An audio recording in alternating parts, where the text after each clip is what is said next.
हैदराबाद से 60 किलोमीटर दूरी पर तेलंगाना पड़ता है। सोमेश्वर लिंग कोल्लमपाकी रिसर्च करो इसमें यूट्यूब में। ये 5 जगत गुरु, 5 पीठ, 5 गोत्र है इसमें।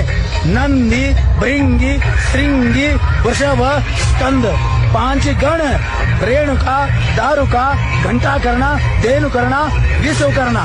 इसके अलावा कोई नहीं है। इसे कहता शैव, शैव मत, शैव धर्म कहते थे। यही शैव पीठ है। ये शंकराचार्य पीठ अलग आता है। హలో ఫ్రెండ్స్, మనం ఇప్పుడు పంచపీఠాలలో ఒకటైన కొలంపాక శ్రీ సోమేశ్వర స్వామి దేవాలయంలో ఉన్నామన్నమాట. ఇక్కడ శివుడు 4000 సంవత్సరాల క్రితం స్వయంభూగా వెలిశాడనమాట. చరిత్రకారుల ప్రకారం శ్రీ రేణుకా చౌదరి ఆ లింగంలో నుంచి ఉద్భవించి 1000 సంవత్సరాల పాటు వీరశైవ మతం గురించి దేశం మొత్తం నడుచుకుంటూ తిరిగి ప్రచారం చేశాడనమాట. ఇది పంచపీఠములలో మొదటిదనమాట. శ్రీ కొలనుపాక శ్రీ సోమేశ్వర స్వామి దేవాలయం మొదటిది, రెండవది కేదార్నాథ్, మూడవది ఉజ్జయిని, నాలుగవది శ్రీశైలం, ఐదవది కాశీ అన్నమాట. ఇప్పుడు మనం మొదటిదైన శ్రీ కొలనుపాకల్ శ్రీ సోమేశ్వర స్వామి టెంపుల్లో ఉన్నాము. ఇదంతా మ్యూజియం అన్నమాట. ఆర్కియాలజీ డిపార్ట్మెంట్ వాళ్ళు ఈ మ్యూజియాన్ని ఏర్పాటు చేశారు. ఈ మ్యూజియంలో 10th సెంచరీలో శ్రీ కళ్యాణి చాళుక్యుల రాజులు పరిపాలించారనమాట. అప్పుడు వాళ్ళు ఈ గుడి డెవలప్మెంట్కి తోడ్పడ్డారు. అందుకనే వాళ్ళు వేయించిన శాసనాలు, విగ్రహాలు అవన్నీ చెక్కించినవన్నీ ఇక్కడ మ్యూజియంలో ఏర్పరిచారు. ఈ మ్యూజియం చాలా అద్భుతంగా ఉంది. 10th సెంచరీ నాటి శిథిలా శాసనాలు ప్రత్యేకమన్నమాట. ఇక్కడ అవన్నీ శాసనాలన్నీ కన్నడలో ఉన్నాయన్నమాట. ఎందుకంటే ఇక్కడనే ఎందుకు ఏర్పాటు చేశారంటే కళ్యాణి చాళుక్యుల రాజులు కొలనుపాకను రాజధానిగా చేసుకొని పరిపాలించారన్నమాట. వాళ్ళు ఇక్కడ శాసనాలు అన్నది వేయించారు. ఈ విగ్రహాలు కూడా మ్యాక్సిమం 10th సెంచరీవే. 10th సెంచరీ కళ్యాణి చాళుక్యులయే. తర్వాత కాకతీయులు ఇట్లా కంటిన్యూ చేశారు కాబట్టి ఇక్కడ ఇలా మ్యూజియం అన్నది చుట్టుపక్కల దొరికిన విగ్రహాలు అనేది ఇక్కడ తెచ్చి పెద్ద మ్యూజియంలో చేశారనమాట. మ్యూజియం మాత్రం చాలా అద్భుతంగా ఉంది. గుడి మంచి న్యాచురల్గా చూడండి. 10th అంటే చాళుక్యులు అప్పుడు గుడులు ఎలా కట్టారన్న దానికి ఈ గుడి మంచి ఉదాహరణ అన్నమాట. ఇది వీరభద్రస్వామి టెంపుల్ అన్నమాట. ఈ గుడి రక్షకుడిగా వీరభద్రస్వామి ఉంటాడనమాట. చూడండి నంది ఇక్కడ చాలా అద్భుతంగా ఉంది. ఈ టెంపుల్ మాత్రం చూడండి.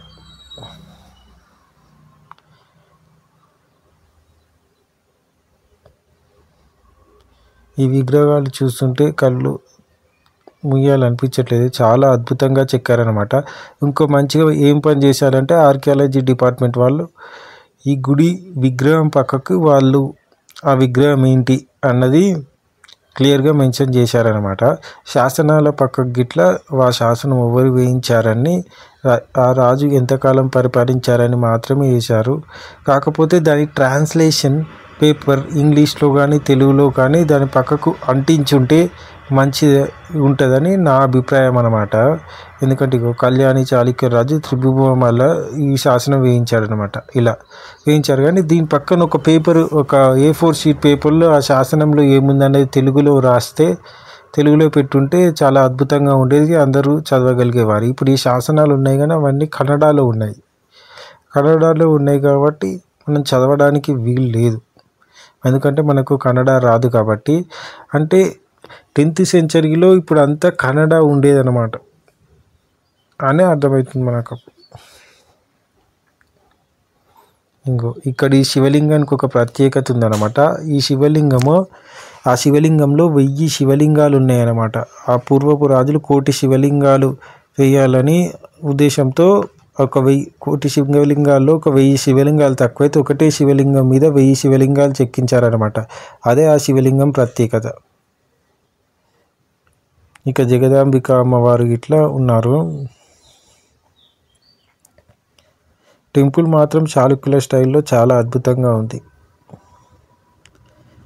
ఇక్కడ ఇక్కడనైతే టెంపుల్ అయితే లేవు, 2 నందులు అయితే ఉన్నాయి. ఇవన్నీ కొంచెం కూలిపోయాయి అన్నమాట. ఇవన్నీ అప్పటివి కదా, అప్పటి నుంచి ఏమంత రినోవేషన్ వర్క్ అదంతా ఏమి లేవు. అప్పటి నుంచి ఎలా ఉందో పూర్వకాలపు అంతా అలానే ఉంచారు యాజ్ ఇట్ ఈస్. కొంచెం డెవలప్మెంట్ చేసి ఉండొచ్చు, కానీ ఈ పాతవి మాత్రం ఇక అలానే ఉంచారు అవన్నీ. చూడండి, ఇప్పుడు ఇక్కడి నుంచి పైకి వెళ్తానికి స్టెప్స్ ఉన్నాయి అన్నమాట. పైకి ఎక్కి చూడొచ్చు. ఇక్కడ ఒక అద్భుతమైన శివలింగం ఉంది. టెంపుల్ స్టైల్ మాత్రం చాళుక్యులు అద్భుతంగా చెక్కించారు.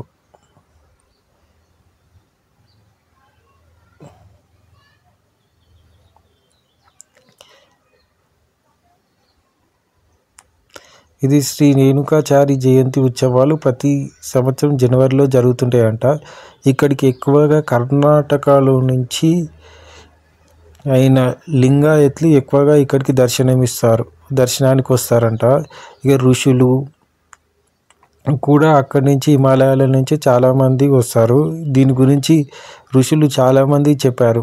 రీల్స్లో ఇట్లా ఫేమస్గా చెప్పారు ఋషులు. ఇగో ధ్వజస్తంభం, రాయి ధ్వజస్తంభం అన్నమాట. ఎంత పెద్ద హైట్లో మినిమం 20 feet ఉంటుండొచ్చు. ఇది 20 feet రాయి ధ్వజస్తంభం ఒక్కటే దాంతో చేశారనమాట. అప్పటి శిల్పకారులు అయితే ఎంతో అద్భుతమైనగా చెక్కారు. గుడులైనా కానీ, ఆ స్తంభాల ధ్వజస్తంభం అయినా కానీ చాలా అద్భుతంగా చెక్కారు. ఇక చూడండి, మా ఫ్రెండ్ గారు వీడు పోజ్ ఇస్తుండు.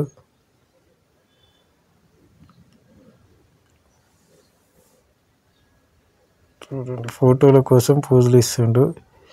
నా వీడియో కనుక నచ్చినట్లయితే please like, share and subscribe to my channel. Bye friends. ఏం లేదు, ఇంకా బైక్